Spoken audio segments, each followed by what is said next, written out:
இப்போ நான் என்ன செய்யறேன்? இல்லைன்றது ஏதோ பாக்கெட்டை பார்த்து இல்லைன்னு சொல்லக்கூடாது, வசனத்தை பார்க்க வேண்டும். எனக்கு பணம் எப்படி வரும் வேதம் சொல்லுது, அவர் உன் களஞ்சியங்களை பூரணமா நிரப்பான்னு சொல்லப்பட்டது. என் களஞ்சியங்கள் பூரணமா நிரம்பும், என் பேங்க் அக்கௌண்ட் பூரணமா நிரம்பும், என்னுடைய கையின் பிரயாசங்கள் ஆசீர்வாதமா இருக்கும்.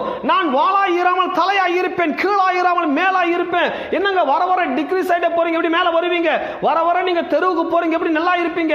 வாழ்க்கை வேண்டும் என்றால் அப்படி போகலாம், இது ஃபேக்டா இருக்கலாம். பட் ட்ரூத் ஒன்னு சொல்லுது, என் கையின் பிரயாசங்களை கர்த்தர் ஆசீர்வதிப்பார் சொல்லுகிறார். இன்னைக்கு வேணா நான் தெருவில் இருக்கலாம், நாளைக்கு நான் ரொம்ப நல்லா இருப்பேன்.